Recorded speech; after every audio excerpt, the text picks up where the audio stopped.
सात दीप नवखंड में सतगुरु फेंकी डोर। ता पर हंसा ना चढ़े तो सतगुरु का क्या दोष। अखंड मंडलाकारं व्याप्तं येन चराचरं तत्पदं दर्शितं येन तस्मै श्री गुरुवे नमः। यह तन विष की बेदरी गुरु अमृत की खान। शीश दिए सतगुरु मिले तो भी सस्ता जान। प्रेम से बोलिए सतगुरुदेव महाराज की जय। सच्चिदानंद भगवान की जय।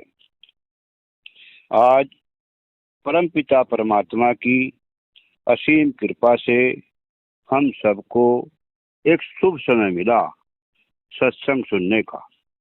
आप सभी भाग्यशाली हैं। रामायण में भी लिखा है कि बड़े भाग पाइवे सत्संगा बिनहि प्रयास होत भव भंगा। आज बड़ा ही शुभ दिन है और सब जीवों पर परमात्मा की कृपा है। आज दिनांक 7 अक्टूबर 2024 को कोठीपुरा में सत्येंद्र जी के यहाँ नवग्रह प्रवेश के उपलक्ष्य में सत्संग का आयोजन हुआ और सभी ग्राम निवासी प्रभु भक्तों से मिलने का अवसर प्राप्त हुआ। आप सभी सत्संग को ध्यान से सुनें और विचार करें तथा अपने जीवन का कल्याण करें। आइए जानते हैं कि सत्संग क्या है। सत्संग दो शब्दों से मिलकर बना है, सत्य प्लस संग। सत्य है परमात्मा और संग के माने हैं साथ, अर्थात परमात्मा का साथ करना, परमात्मा का संग करना सत्संग कहलाता है। अब हमें विचारना है कि सत्य कहाँ है, तभी तो हम संग कर सकेंगे। संतों ने बताया है कि वह सत्य सब जगह है, कोई जगह ऐसी नहीं है जहाँ सत्य ना हो। रामायण में भी जिक्र आया है कि हरि व्यापक सर्वत्र समाना प्रेम से प्रगट हो तुम्हें जाना। कि परमात्मा सब जगह समान रूप से व्याप्त है, अर्थात सब में समाया हुआ है। वह सत्य सबके घटों में भी समाया हुआ है। कबीर साहब ने कहा है कि कस्तूरी कुंडल वसे मृग ढूंढे वन माही, ऐसे घट घट राम है दुनिया जानत नाही। और भी कहा है कि जो तिल माही तेल है, जो चकमक में आग, तेरा साईं तुझ में जाग सके तो जाग। संतों ने भी समझाया और शास्त्रों में भी प्रमाण है। फिर मानव किसी की बात मानने को तैयार नहीं है और न ही मन में विचार करता है कि जो मैं भक्ति कर रहा हूँ वह भक्ति सत्य की है या असत्य की है। देखा देखी भक्ति करते चले जा रहे हैं। एक है जड़ की पूजा और दूसरी है चेतन की पूजा। किससे कल्याण होगा और किससे सुखों की प्राप्ति होगी तथा शांति किससे मिलेगी। जब तक आप उस सत्य की भक्ति नहीं करेंगे तब तक आपको सुख शांति की प्राप्ति नहीं होगी और आप अपना कीमती समय को बर्बाद करके धक्के खाएंगे, अर्थात 84 लाख योनियों में बार बार जन्मते और मरते रहेंगे। भजन के द्वारा भी बताया है, प्रेरणा दी है। हरि भजन बिना सुख नाही रे, हरि भजन बिना सुख नाही रे। नर क्यों व्यर्था भटकाही रे, नर क्यों व्यर्था भटकाही रे। हरि भजन बिना सुख नाही रे। काशी गया द्वारिका जावे, काशी गया द्वारिका जावे। चार धाम तीरथ फिर आवे, चार धाम तीरथ फिर आवे, मन का मैल न जाई रे, मन का मैल न जाई रे, हरि भजन बिना सुख नाही रे, हरि भजन बिना सुख नाही रे, नर क्यों व्यर्था भटकाही रे, नर क्यों व्यर्था भटकाही रे, हरि भजन बिना सुख नाही रे। छाप तिलक बहु भांति लगाए, छाप तिलक बहु भांति लगाए, सिर पर जटा विभूति रमाए, सिर पर जटा विभूति रमाए, और हृदय शांति ना आई रे, हृदय शांति ना आई रे, हरि भजन बिना सुख नाही रे, हरि भजन बिना सुख नाही रे, नर क्यों व्यर्था भटकाही रे, नर क्यों व्यर्था भटकाही रे, हरि भजन बिना सुख नाही रे।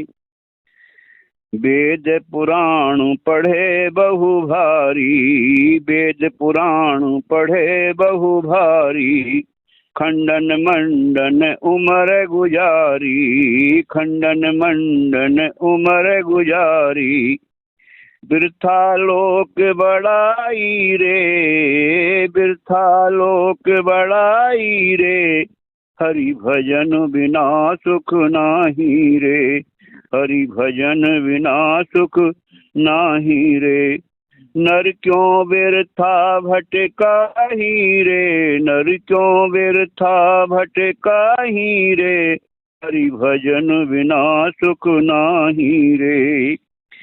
और आगे कह रहे हैं, चार दिवस जग बीच निवासा, चार दिवस जग बीच निवासा, ब्रह्मानंद छोड़ सब आशा, ब्रह्मानंद छोड़ सब आशा, प्रभु चरणन चित लाई रे, प्रभु चरणन चित लाई रे, हरि भजन बिना सुख नाही रे, हरि भजन बिना सुख नाही रे, नर क्यों व्यर्था भटकाही रे, नर क्यों व्यर्था भटकाही रे, हरि भजन बिना सुख नाही रे।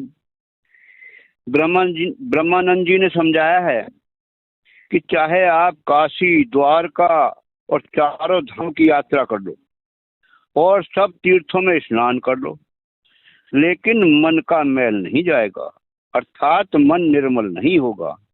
मन तो पवित्र हरि के भजन से ही होगा। और कह रहे हैं कि आप कितने ही आडंबर कर लो, जैसे तरह तरह के छाप तिलक लगा लो और चाहे सिर पर जटा और शरीर पर भस्म लगा लो, लेकिन हृदय में शांति नहीं आ सकती। शांति तो सत्य से आएगी और सुख भी सत्य से ही मिलेगा, इसलिए सत्य का भजन करना चाहिए।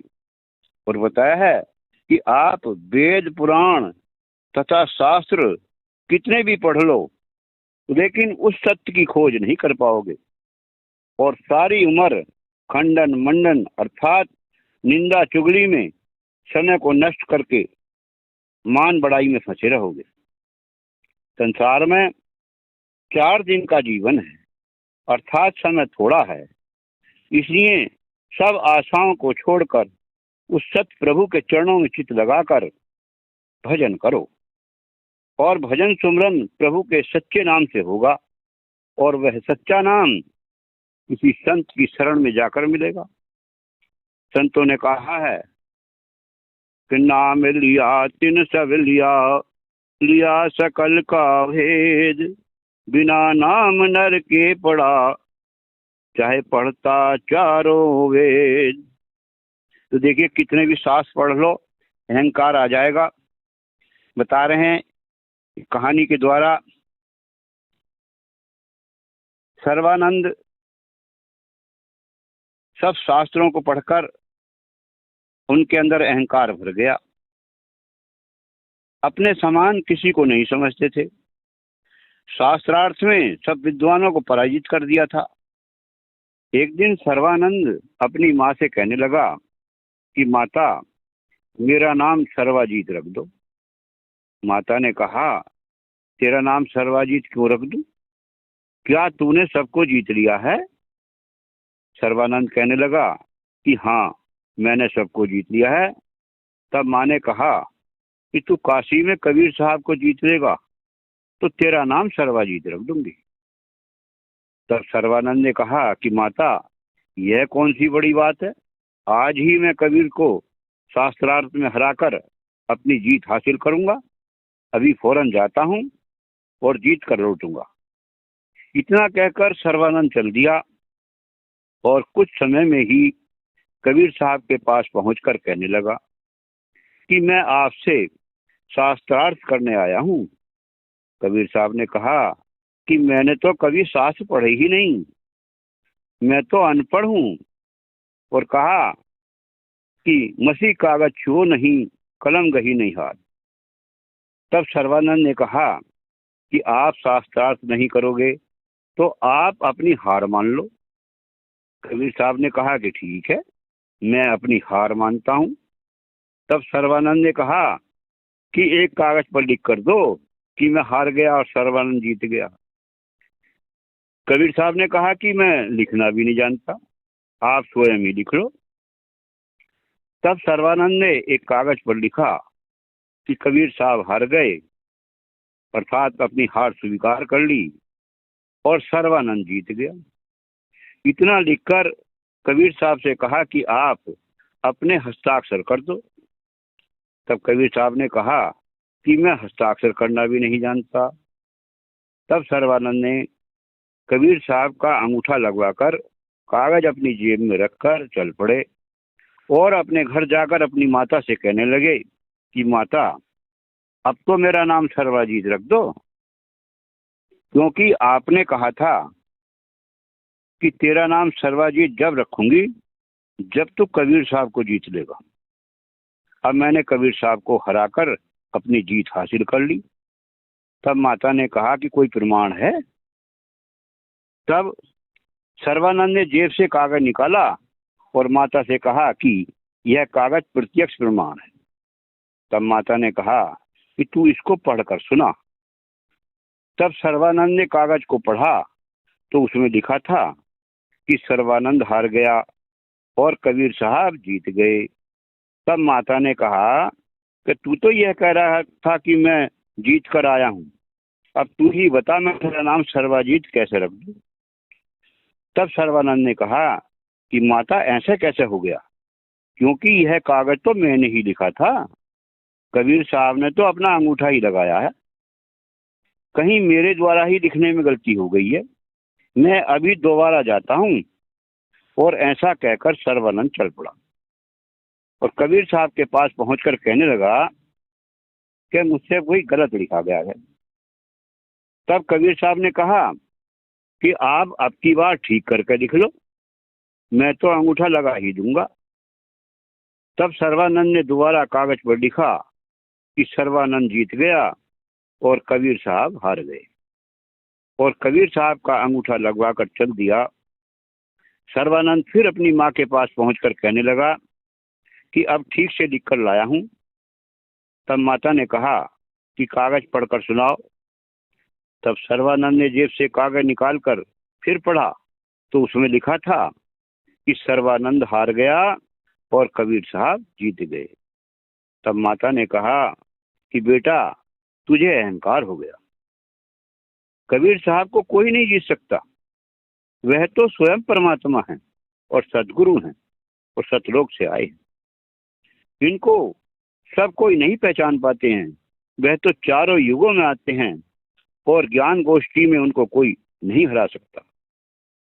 और कबीर साहब ही दुखों को दूर करने वाले हैं तथा किसी भी जीव की आयु बढ़ाने में समर्थ हैं। कबीर साहब ने सिकंदर बादशाह का जलन का रोग दूर किया। सिकंदर बादशाह दिल्ली का शासक था।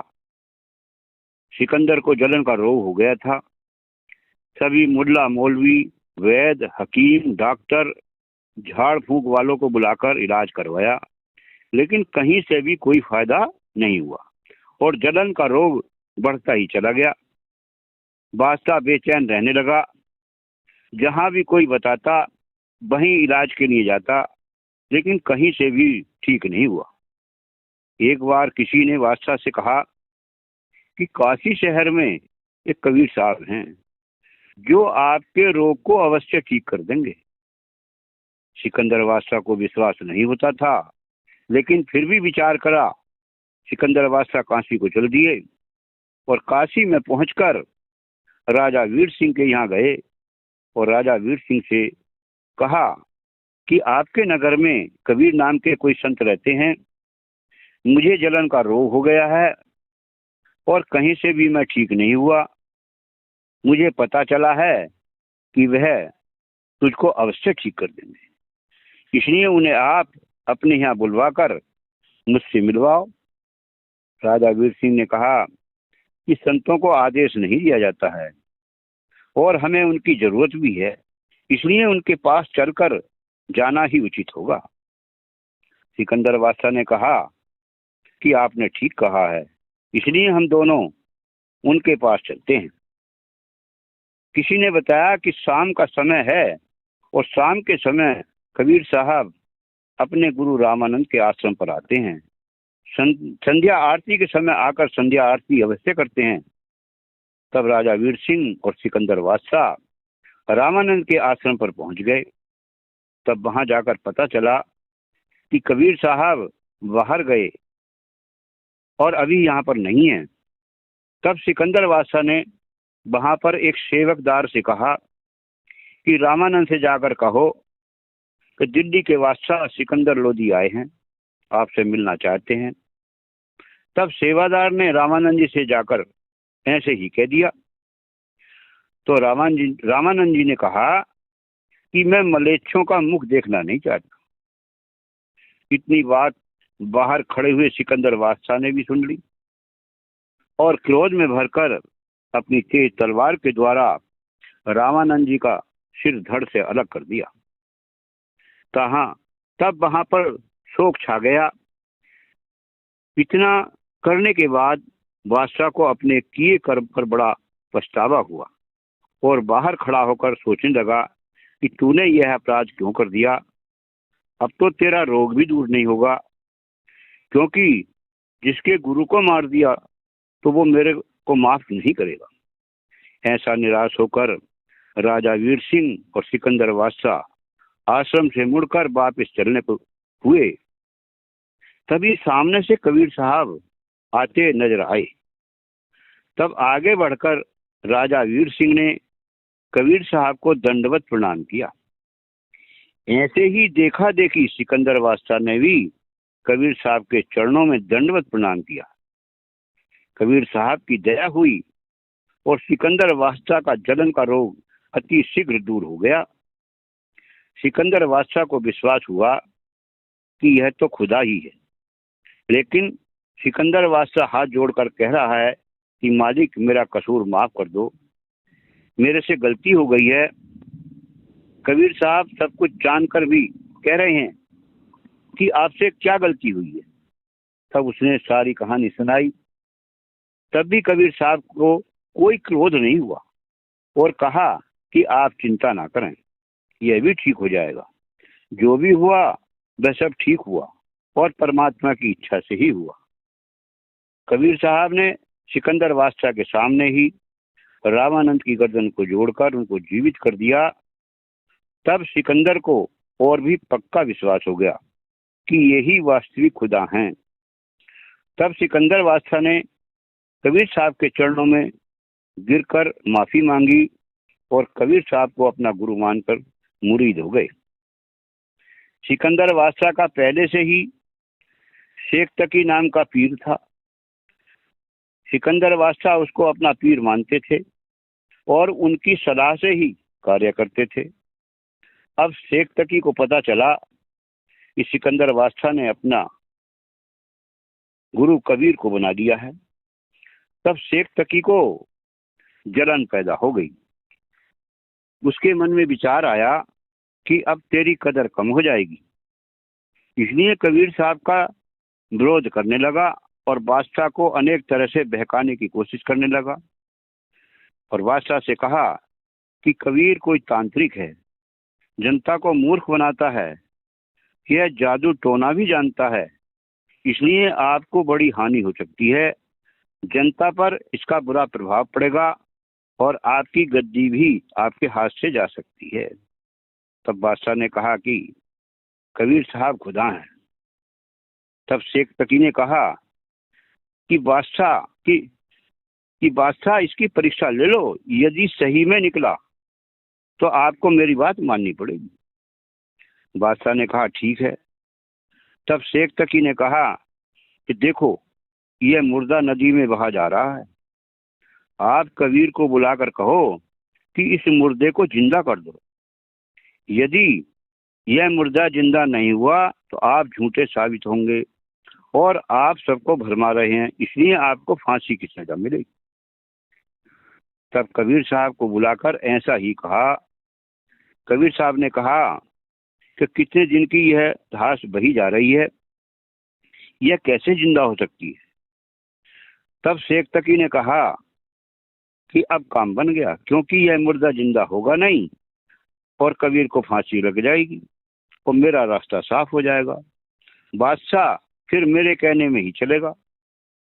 शेख तकी ने बादशाह से कहा कि मुर्दे को जल्दी जिंदा कराओ, वरना फांसी का इंतजाम कराओ।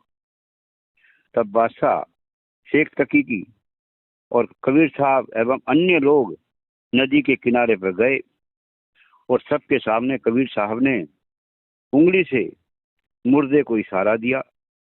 तब वो मुर्दा उधर की ओर बहता हुआ चला आया। कबीर साहब ने कहा कि इस मुर्दे की रूह जहां कहीं भी हो इसमें प्रवेश करे।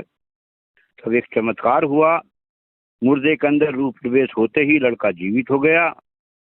ऐसा देखकर सभी हैरान हो गए और कहने लगे कि कमाल कर दिया। तब उस लड़के का नाम कबीर साहब ने कमाल रख दिया। इसी प्रकार एक लड़की को भी जीवित किया, उसका नाम कमाली रखा। ऐसे अनेकों चमत्कार कबीर साहब ने किए, लेकिन सब नहीं समझ पाए।